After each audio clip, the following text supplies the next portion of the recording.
হতচ্ছাড়া কোথাকার, বসে বসে শুধু খেতে পারিস, আর তো কোনো কাজ করতে পারিস না। আমার কি আর খেয়ে দে কাজ নেই যে তোকে সব সময় খাওয়াতে যাব? আমি তো দিন দিন বুড়ো হয়ে যাচ্ছি, আমার দিকেও তো একবার তাকা। এই বাপটাকে দিয়ে যে এত কষ্ট করাচ্ছিস, তোর কি আমার জন্য মায়া লাগে না? তুমি আমার কেমন বাপ শুনি যে ছেলেকে দিয়ে কাজ করাতে চাও? আমি তো অনেক ছোট, আমি কি আর কাজ করতে পারি যে তুমি আমাকে কাজ করতে বলো? তোমার মতো বাপ থাকার চাইতে না থাকাই ভালো। আমি আর তোমার বাড়িতে এক মুহূর্ত থাকবো না। আমি এখনই এখান থেকে চলে গেলাম। হ্যাঁ হ্যাঁ, যা যা, আমিও দেখবো কি তোকে বসে বসে খাওয়াই। আমার বাড়িতে বসে বসে খেয়েছিস তো তোর মন ভরেনি। এবার যা, গিয়ে দেখ কেউ আর তোকে বসে খাওয়াবে না, কাজ করলে তবেই খেতে পারবি। হ্যাঁ হ্যাঁ, দেখা যাবে।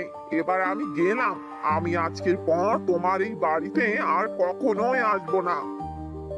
এ কথা বলে শিয়াল সেখান থেকে চলে গেল।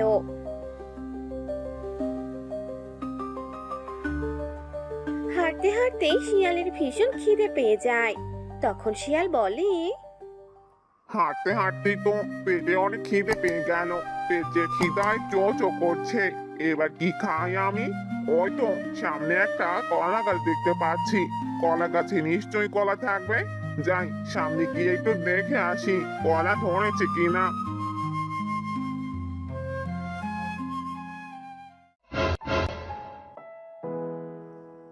আরে চোর চোর, ধর ধর ধর, বেটাকে ধর, আমার কাছে কলাগুলো পাচ্ছে। আরে ধর ধর। আরে তোর সাহস তো কম না, তুই কিনা আমার গাছে কলা পাড়তে এসেছিস? এত সাহস তুই কোথা থেকে পেলি? দূর হ, দূর হ বলছি। আরে আরে, তুই কাকে চোর বলছিস? হ্যাঁ, আমি তো কোনো কিছুই চুরি করিনি। আমি তো এই গাছ থেকে কলা পাড়ছি। আর এই গাছ কি তোর নাকি রে? হ্যাঁ, চোরের আবার কথা শোনো, আমার গাছ না হলে কি এই গাছটা তোর বাপের নাকি? হ্যাঁ, যে তোর মন চাইবে আর তুই এই গাছ থেকে কলা পেরে নিবি? দিনে দিনে গাছটা বড় করলাম, আমি আর ফল খাবে কে? এই চোর বেটা! আরে তোরা সব কোথায়? তাড়াতাড়ি এখানে আয়। বানরের ডাক শুনে সেখানে অনেকগুলো বানর চলে এলো।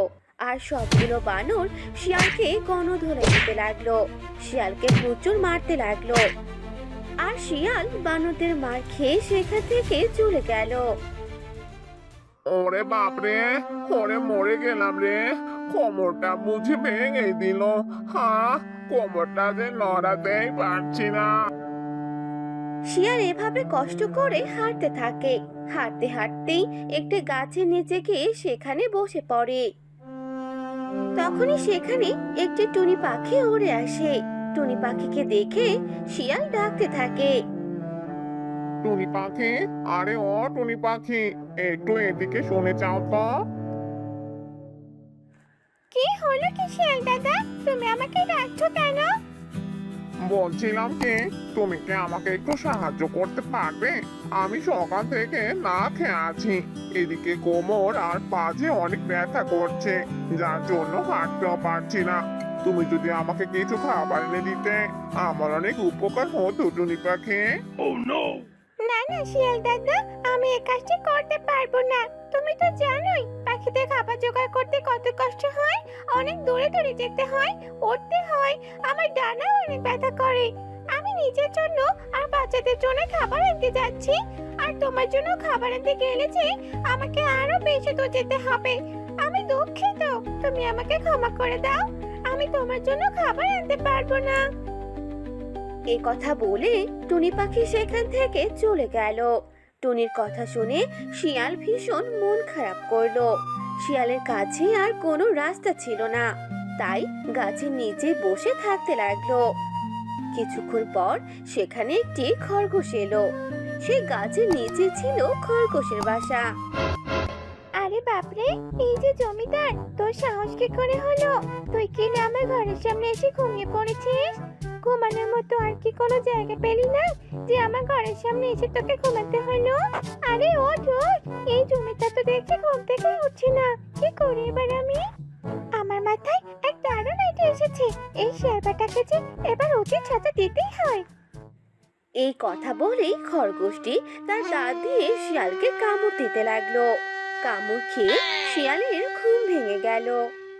আরে আরে আরে, কে রে, কে কে কে আমাকে এভাবে কামড় দিল? এই যে ভাইয়া, ওপর না থেকে নিচে তাকাও, তাহলে দেখতে পারবে কে তোমাকে কামড় দিয়েছে। আরে ছোট্ট খরগোশ ছানা, তুমি আমাকে কামড়ে দিয়েছো? তা তুমি আমাকে এভাবে বিরক্ত কেন করছো? আমি তো তোমার কোনো ক্ষতি করিনি। ক্ষতি না করলে তুমি আমার বাসার সামনে এভাবে বসে আছো কেন? তোমার জন্য যে আমি আমার ঘরের ভেতরে ঢুকতে পারছি না। এখান থেকে কি সরে যাও আর আমাকে আমার ঘরের ভেতরে ঢুকতে দাও। ও, দুঃখিত, আমি বুঝতে পারিনি। আমার ভুল হয়ে গেছে। ঠিক আছে, এবার তুমি তোমার ঘরে যেতে পারো।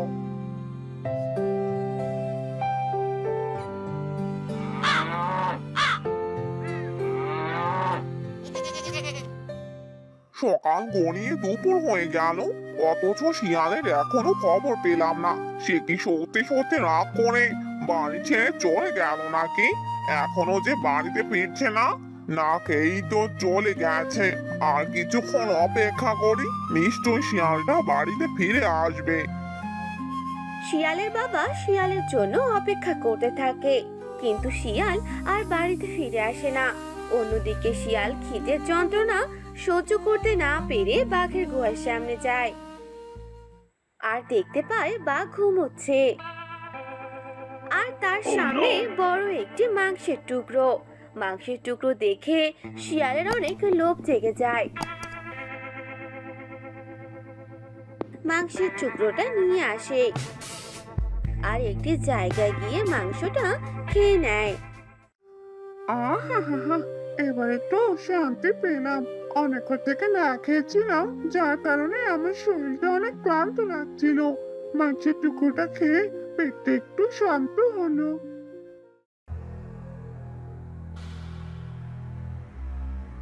ঘুম থেকে উঠতে না উঠতেই যে আমার অনেক খিদে পেয়ে গেল, কিন্তু এখন আমি কি খাবো?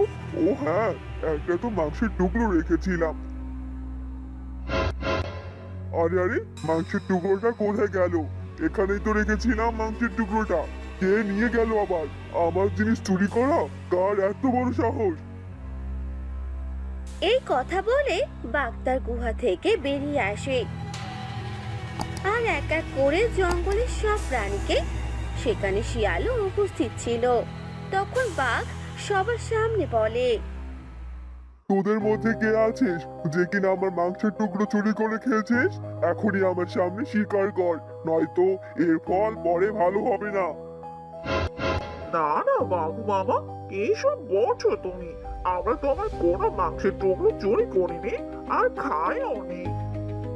হ্যাঁ হ্যাঁ, বানর একদম ঠিক কথাই বলেছে। আমরা কোনো মাংসের টুকরো চুরি করিনি আর খাইও নি। আমরা এই কাজটা করতে পারি না। তাহলে কার এত বড় সাহস হলো আমার মাংসের টুকরো চুরি করার? আমি মাংসের টুকরোটা যে খুঁজে পাচ্ছি না। নিশ্চয়ই কেউ তো চুরি করেছে। বাঘ তখন শিয়ালের দিকে তাকালো। তখন দেখতে পেল শিয়ালের মুখে মাংসের কিছু অংশ লেগে আছে। তা দেখে বাঘ বুঝতে পারলো যে এই কাজটি আর কেউ নয়, শিয়াল করেছে। এরপর বাঘ গেল শিয়ালের সামনে আর শিয়ালকে গিয়ে বলতে লাগলো, কে? তোর এত বড় সাহস? তুই কি না আমার গুহায় গিয়ে আমার মাংসের টুকরো চুরি করে খেয়েছিস? এখন তো আবার মিথ্যে কথা বলবি। এটা তো আমি বুঝতেই পারছি, কারণ তোর মুখ দেখলেই বোঝা যায় যে তুই আমার মাংসের টুকরোটা চুরি করে খেয়েছিস। আর আমি তোর কোনো কথাই শুনতে চাই না। এখানকার সবাই আমাকে কিনা ভয় করে চলে, আর তুই কিনা এত বড় একটা কাজ করতে পারলি। এবং দেখ আমি তোর কি অবস্থাটা করি। না না না না, বাঘ মামা, আমাকে ক্ষমা করে দাও। আমার অনেক ভুল হয়ে গেছে। আসলে আমার অনেক খিদে পেয়েছিল, যার কারণে তোমার মাংসের টুকরোটা চুরি করতে হলো। না না, আমি আর তোর কোনো কথাই শুনতে চাই না। এবার তোকে শাস্তি পেতেই হবে। চুরি করার কেমন মজা এবার তুই বুঝতে পারবি। এ কথা বলে বাঘ যখন শিয়ালকে একটি লাঠি দিয়ে মারতে যাবে, তখন সেখানে শিয়ালের বাবা চলে আসে আর বাঘকে থামিয়ে দেয়। না না, ওকে মারিস না, ওকে দয়া করে এবারের মতো ছেড়ে দে। ছেড়ে দেবো মানে? তোর ছেলে কি কাজ করেছে তুই কি সেটা দেখেছিস? তোর ছেলে আমার মাংসের টুকরো চুরি করেছে। হ্যাঁ, আমি সেটা শুনতে পেলাম, কিন্তু এবারের মতো তুই আমার ছেলেকে ছেড়ে দে। আমার ছেলের ভুল করে এই কাজটি করেছে। ওর অনেক খিদে পেয়েছিল, যার কারণে ও চুরি করতে বাধ্য হয়েছে। আজকের পর থেকে ও আর এরকম কাজ কখনো করবে না। ঠিক আছে, তাহলে তোদের কথাই রইলো, আমি শিয়ালকে এবারের মতো ক্ষমা করে দিলাম। কিন্তু এরপর যদি শিয়াল এরকম কাজ আর দ্বিতীয়বার করে, তাহলে আমি কিন্তু শিয়ালকে আর ছেড়ে দেব না। হ্যাঁ হ্যাঁ, ঠিক আছে, তাই হবে। শিয়াল এরকম কাজ দ্বিতীয়বার করবে না। দেখলি তো, বড়দের কথা না শুনলে কি হয়। আর দেখ, খাবার জোগাড় করে খাওয়া কতটা কষ্টের। এবার তুই বুঝতে পারলি তো? হ্যাঁ বাবা, আমি আমার ভুলটা বুঝতে পেরেছি। আসলে খাবার জোগাড় করা অনেক কষ্টের, তবে আমার চুরি করাটাও একদম ঠিক হয়নি। আমি যদি কষ্ট করে খাবার সংগ্রহ করতাম, তাহলে আর এভাবে কারো কাছে মার খেতাম না, কেউ আর আমাকে এভাবে অপমান করতো না। হ্যাঁ রে বাবা, কষ্ট করলে যেমন কষ্টের ফল পাওয়া যায়, তেমনি বড়দের কথা শুনলেও জীবন সুন্দর হয়। হ্যাঁ বাবা, তুমি ঠিক কথাই বলেছ। আজকের পর থেকে আমি আর তোমার কোনো কথাই অমান্য করব না, তোমার সব কথাই শুনে চলবো।